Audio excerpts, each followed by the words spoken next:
Visiting Angels, we're committed to enriching the lives of elders and their significant others. Our monthly coffee chat sessions aim to make your lives easier and better by providing quality information from our expert panelists. We're here to elevate your quality of life, offer practical wisdom, and ensure you have access to valuable insights. Yes, let me formally welcome you today. So, welcome to our Visiting Angels Coffee Chat. We're so glad that you could join us today. And as a reminder, these coffee chats are a space where we can come together to learn, connect, and share resources that strengthen our caregiving and elder care community. Today's session is a very special one. We're shining a spotlight on the Armed Forces Retirement Home, an institution with deep roots in our history and an ongoing mission to honor and care for those who have served.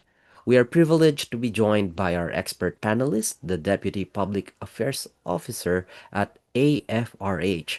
In her role, she focuses on policy advocacy and community outreach, and she helps oversee the admission process for veterans who may one day call AFRH home. Over the next hour, she'll be sharing valuable insights into how veterans can find comfort, dignity, and community in retirement.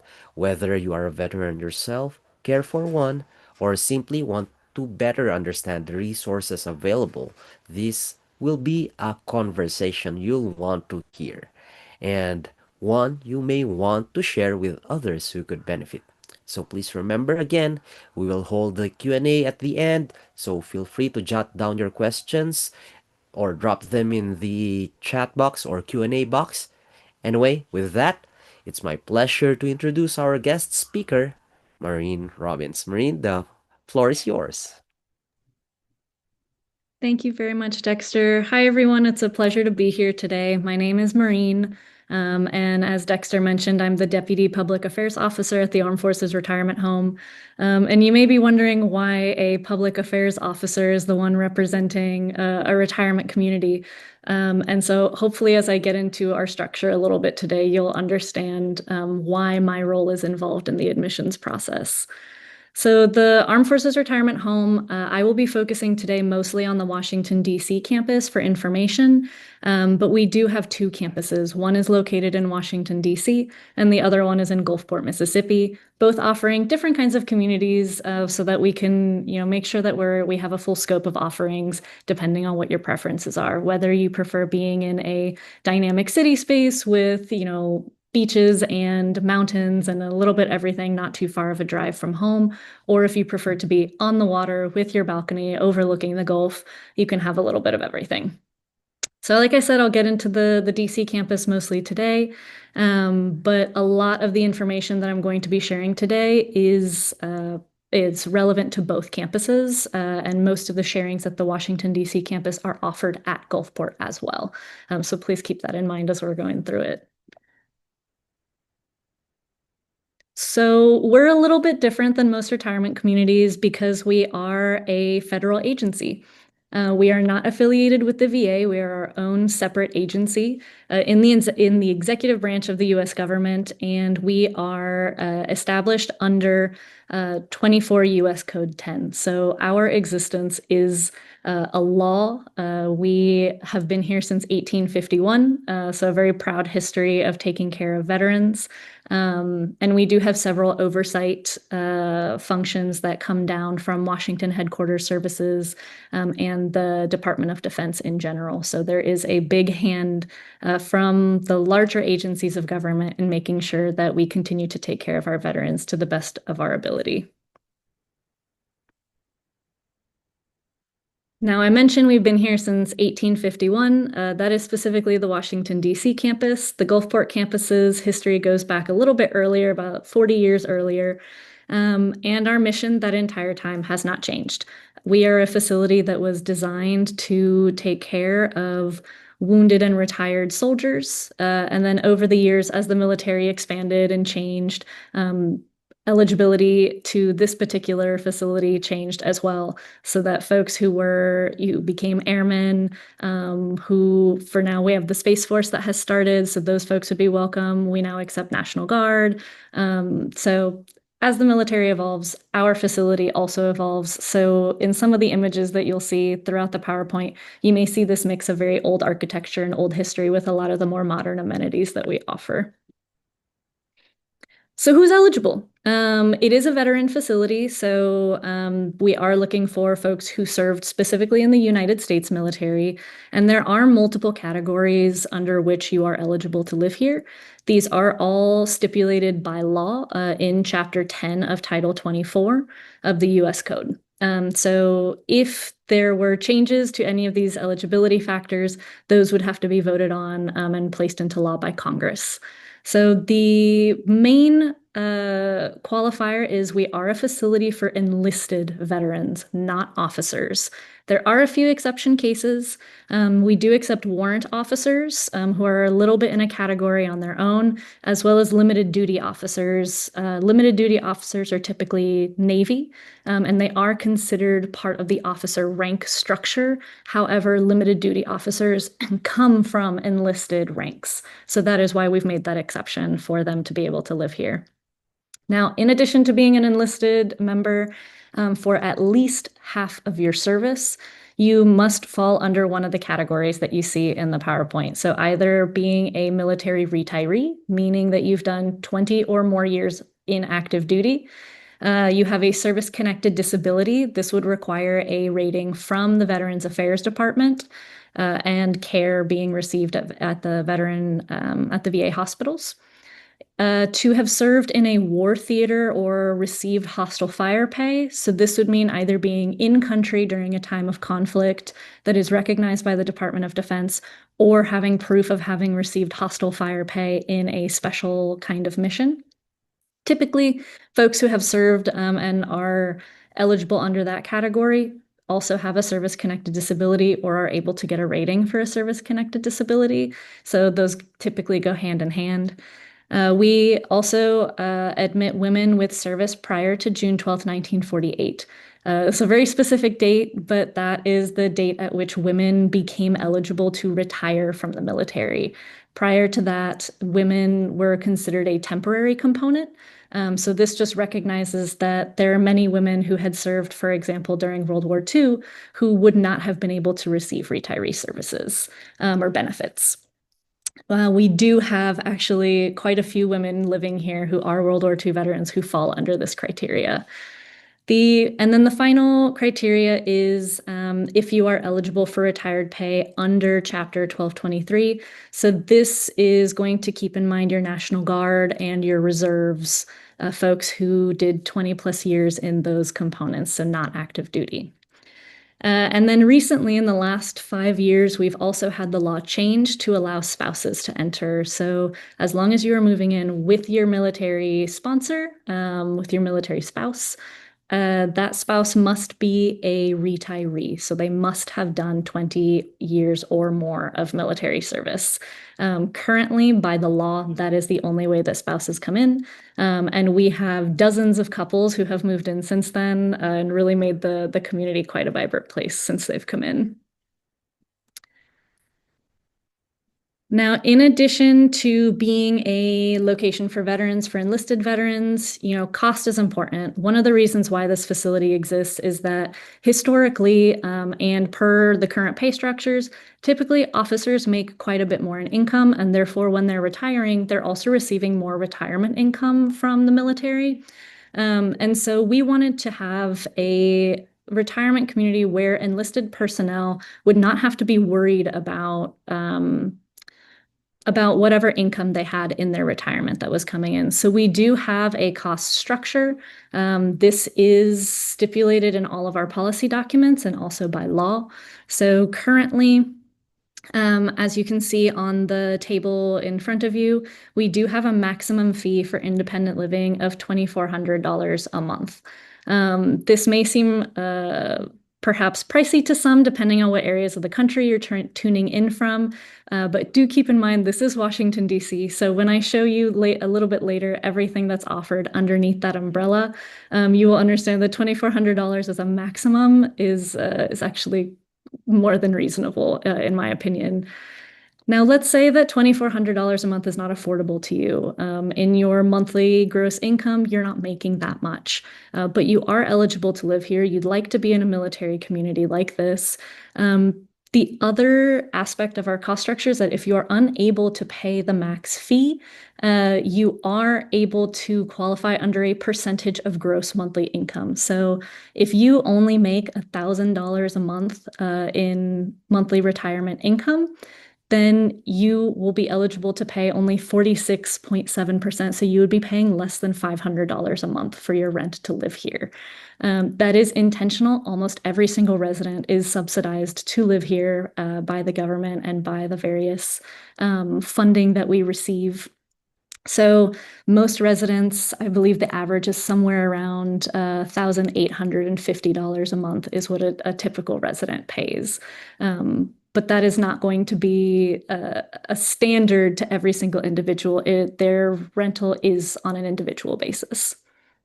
As you go up into the higher levels of care, healthcare costs go up, as we all know. So the max fee and the gross monthly income that we use to do your rental fee does change and does become a little bit more, but overall still very affordable for a lot of facilities around the country. So this is just to give you a little bit of an idea of how our population is spread across the military background. It is a pretty even split between the Army and the Air Force. The Navy folks are hoping that one day that they'll get ahead in having greater number of Navy. And then we have a very small sliver of Marine Corps and a very small sliver of Coast Guard. I believe we only have 3 Coasties right now at either campus. So really most of the folks that are coming in are Air Force, Army, and Navy, the biggest services, but folks that come in are from every single kind of technical background, every single kind of job that you could imagine having in the military. So it's a fantastic mix of people who live here. Now, for funding, I did mention that everyone is subsidized, or most people are subsidized to live here. So it makes you wonder, okay, where do we get the money to be able to do all of that? So we do get general fund appropriations from Congress that help us with our operational costs. That's going to be a lot of the healthcare needs of our residents, particularly in the upper levels of care, assisted living, long-term care, and memory care. But even for independent living, when we start to talk about what is included in that monthly fee, you'll also see that there has to be some other way to be able to provide all of these services. So we do, in addition to resident fees, we do have quite a few different revenue sharing and leasing agreements on campus with the VA, with Washington Healthcare Hospital, which is right next to the VA, right across the street from us. That is a bit of a land sharing agreement with them. We have a school on campus in order to have a very intergenerational component to our campus, and then just a variety of different other programs in order to receive lease monies. And then one of the biggest areas that we get funding as well, which is a bit unique, is it has been enacted in law almost since we started that enlisted active duty personnel actually contribute every single month on their leave and earnings statement. So there's 50 cents deducted essentially as a tax on all of those personnel so that in the future they can be eligible to live here too. So folks who are enlisted and are in the service, they're paying into their benefit, and they're also investing in this facility being able to exist for them in their future.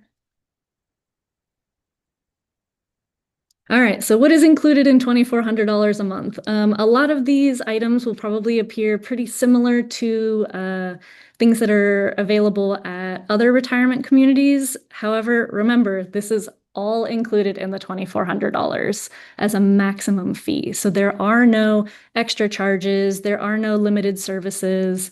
Everything that I'm about to say to you is all wrapped up in that cost. So as we've talked about cost, we do have 5 levels of care. Independent living, most folks will be coming in independent, fully able to take care of their activities of daily living, dress themselves, feed themselves, go on trips, living as a regular adult.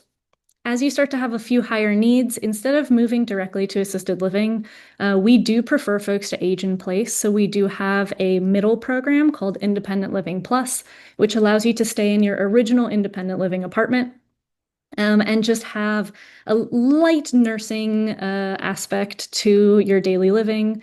Maybe you need help filling your medication box each week, or perhaps you're having balance issues from a recent surgery. There is a registered nurse who can be there to help you with each of those things, whether it's a small daily task or a weekly task. There's just a little bit of extra assistance to make sure that your care is not falling through the cracks in any way. And then from there, if you have higher needs, we would help the transition into assisted living or long-term care or memory support as you need it. On our campus, we have quite a few medical offerings. So there is a 24/7 medical clinic on site with MDs, RNs, LPNs. There is always someone on staff in order to help a resident if they are having an emergency. On site, we also have a rehabilitation department. So that's going to be physical therapy, occupational therapy, and speech therapy, which is fully staffed. A prescription satellite. So any of our residents who receive prescriptions from either Walter Reed Military Hospital, which is not too far from here, or the VA hospital, which is right across the street from us, we actually have staff who will go and fill those prescriptions for you so that you can just, on your way to lunch, stop by the prescriptions window, pick up your medication, and keep going about your day. We do offer shuttle services to the Walter Reed Military Hospital, which we have an exclusive agreement with. We are the only retirees who are allowed to receive medical care there. And then we also have a shuttle to the Veterans Affairs Hospital as well for residents who are doing regular checkups, attending clinics there that are part of their military benefits, etc. And then we do offer dental, podiatry, and optometry on site in that wellness clinic that is open 24 hours. So those hours are a little bit more limited because they are contracted services for us, but they are accessible to residents as they need them. Military heritage is a really big deal here. So every single space that you're walking through, living in, is a historic space. There are museum spaces on site. There are historic restrictions to how we can fix the buildings, all those kinds of things that come along with being on an old campus. However, the biggest aspect of military heritage that we celebrate are the residents themselves. So we celebrate all the military birthdays. We frequently receive VIP visits from foreign dignitaries coming to thank a lot of our residents for their service in the variety of conflicts that we've been involved in the past and that they have served in. In particular, on this slide, there are actually 3 World War II veterans who are still living at the top there. So just something really cool that I get to see every single day is hanging out with these folks and learning from them. And so military birthdays, we get visits from a variety of the senior enlisted offices coming to check in, again, making sure we're taking care of our veterans in a way that is befitting of the dignity that they should have here, and making sure that we really are honoring them in the services that we provide. So we try to keep that military aspect very, very much at the forefront here, and it is a source of pride for a lot of the residents who live here. They want to live in a place where folks understand the experiences that they have had and that have really marked them as individuals. Just a few things before I get onto the list of more resident services that are offered. Something a little bit unique for us because we have the space. We actually have a small hotel area.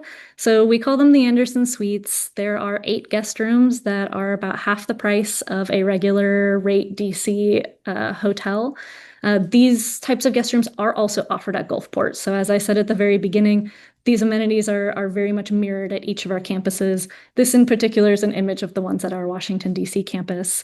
And essentially, these rooms are available for reservation by any guests that are sponsored by a current resident. So whether they have friends visiting or grandkids coming from out of town, there's no problem at all with them just going up to our resident services desk and making a reservation so that their family can be on site with them, making sure that they're integrated into the day-to-day of their loved one while they're visiting here, without having to worry about traffic or having to wake up early in order to make it for breakfast, that sort of thing. They get to just be nice and close.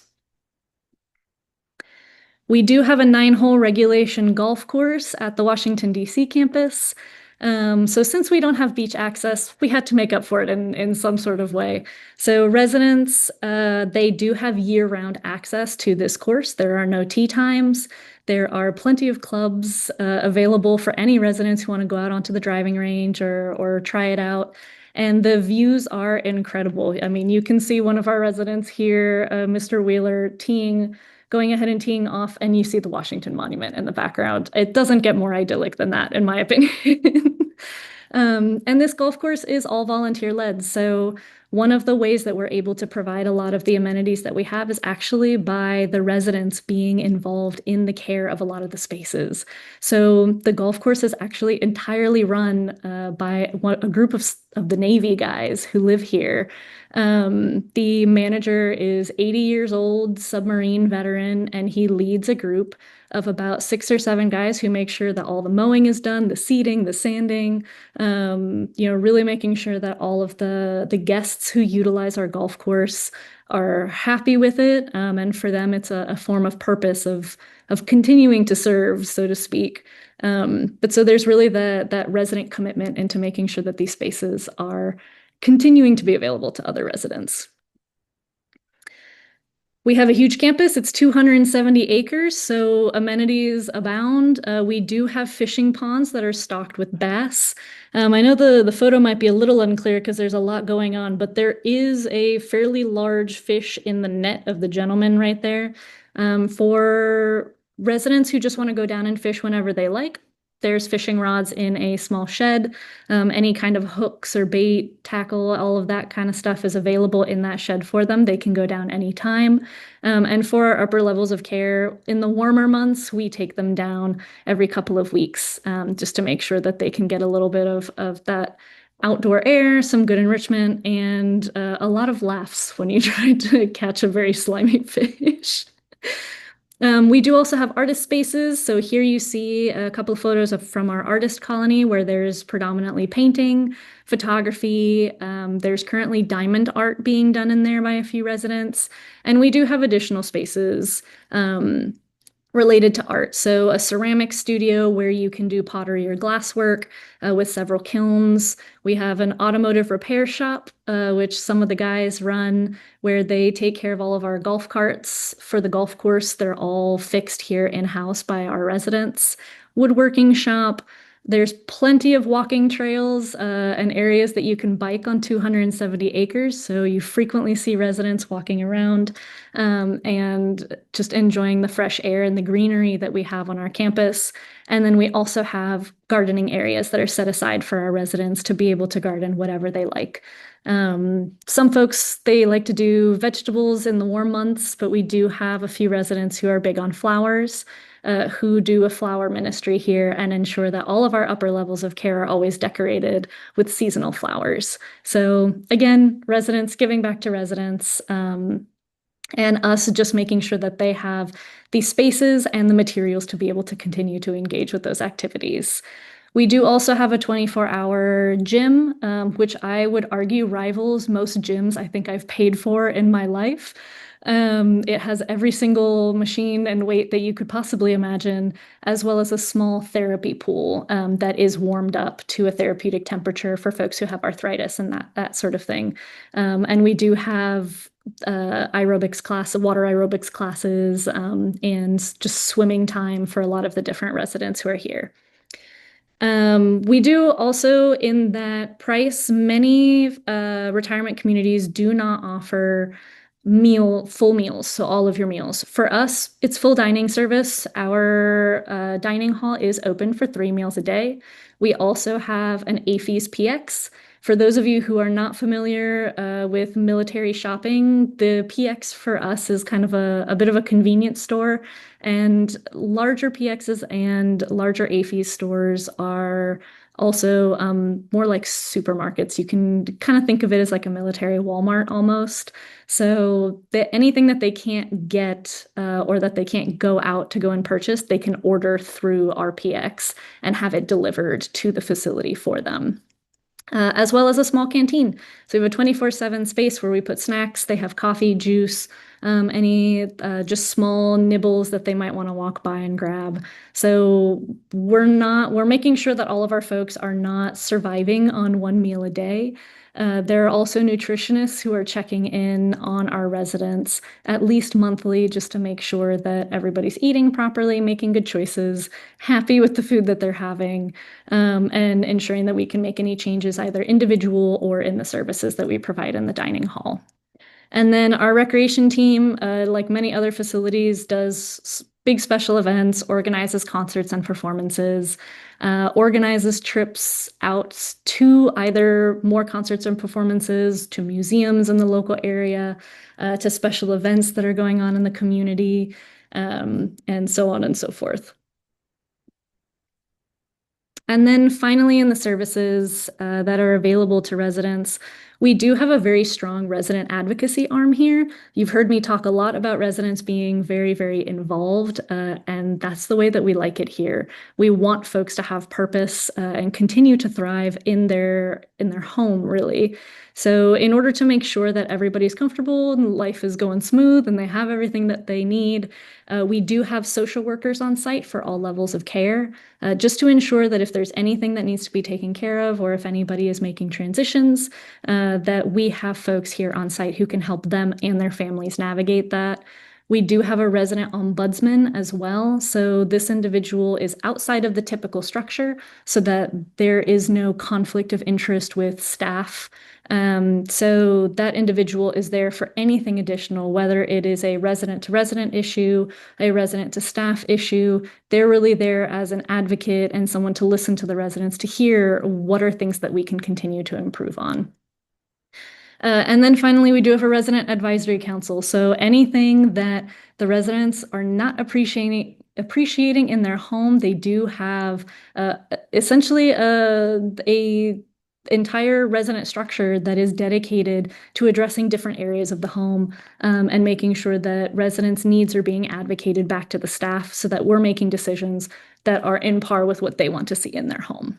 And then your typical things on a huge historic campus, of course, you're going to have campus operations, contracting, all of the building repairs or, air conditioning repairs, typical things, capital improvements on a historic building, landscaping, etc., for residents who don't want to mow the lawn anymore.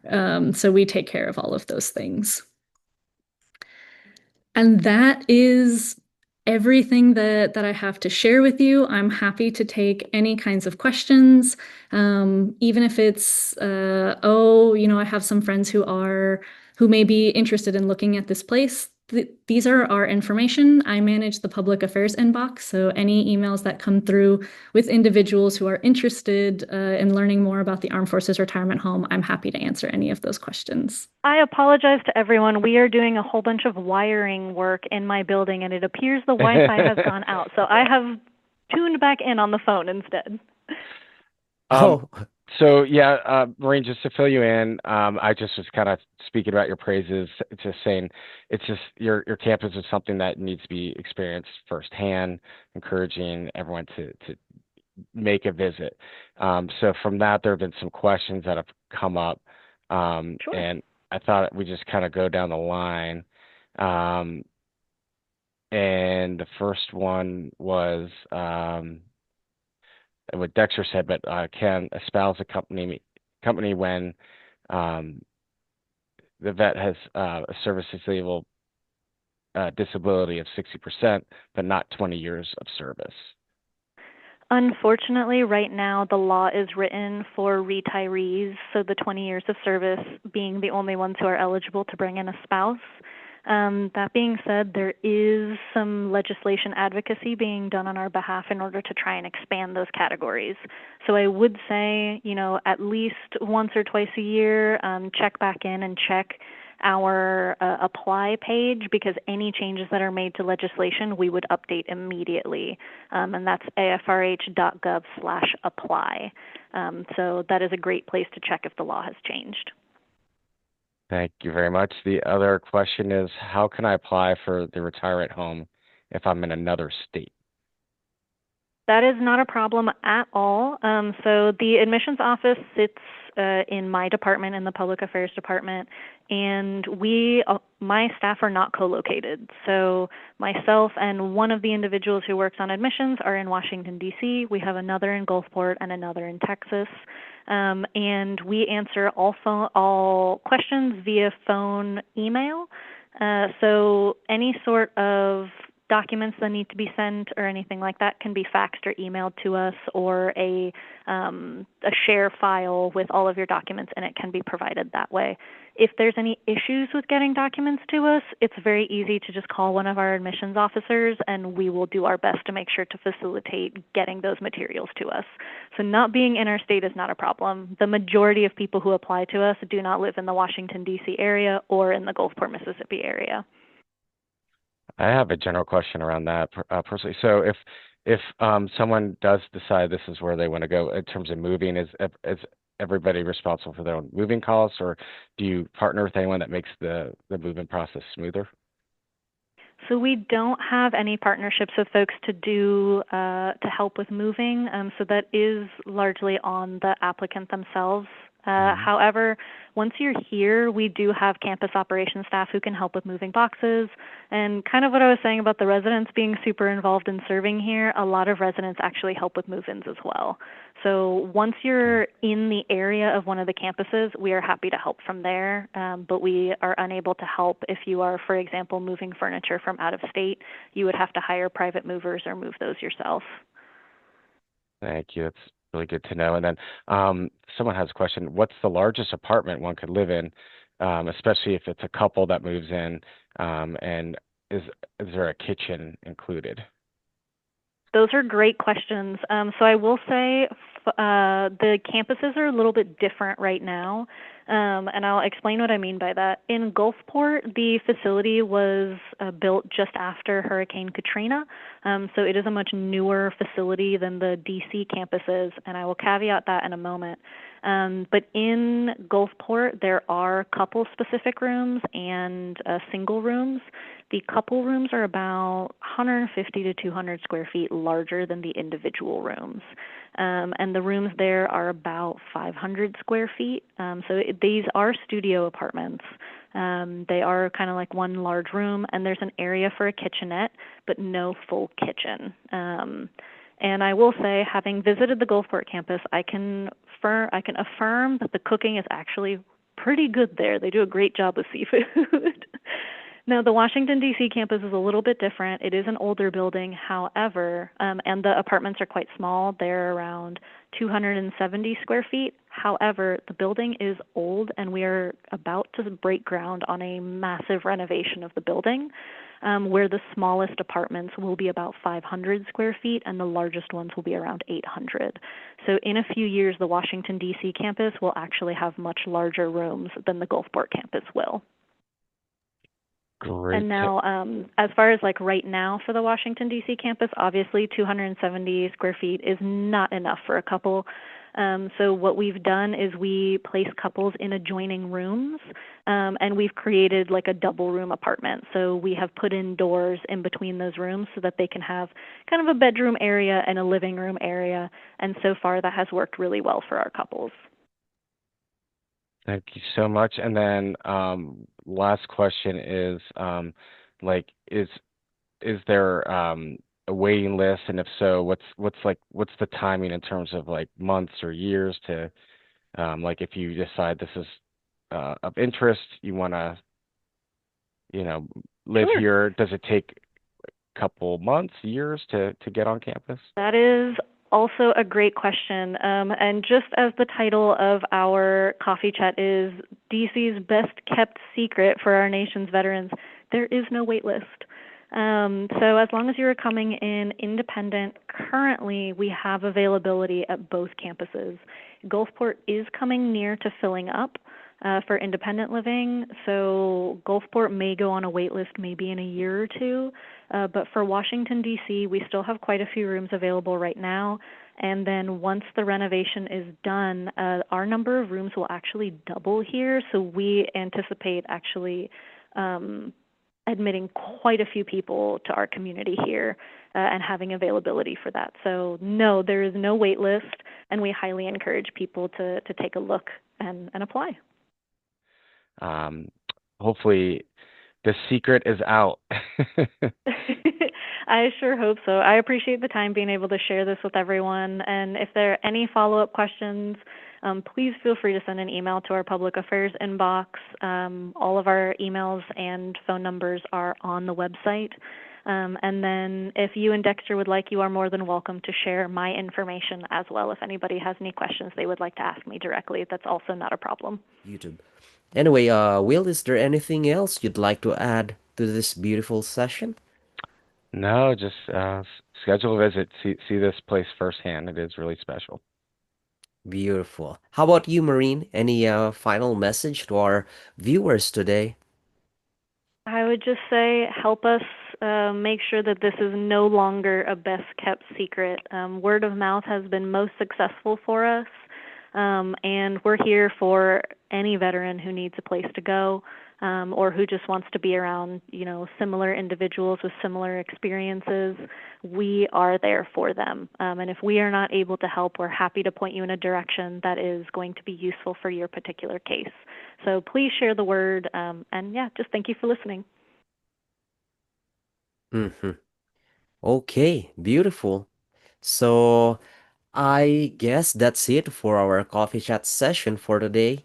Again, this coffee chat episodes or live sessions happen every third Wednesday of the month. Every third Wednesday. So you could just register every month. Again, these coffee chats are our safe place for us to come together, to learn together, to connect, share resources from different expert panelists, organizations, and key players in the home care or elder care space, and which of course we wish to strengthen our whole community and make the lives of our elders easier and better, and the lives of those who care for them as well. So, with that, I bid you farewell for today, and we'll see you again next time. Have a great day, and At Visiting Angels, we're committed to enriching the lives of elders and their significant others. Our monthly coffee chat sessions aim to make your lives easier and better by providing quality information from our expert panelists. We're here to elevate your quality of life, offer practical wisdom, and ensure you have access to valuable insights. See you again next third Wednesday of the month.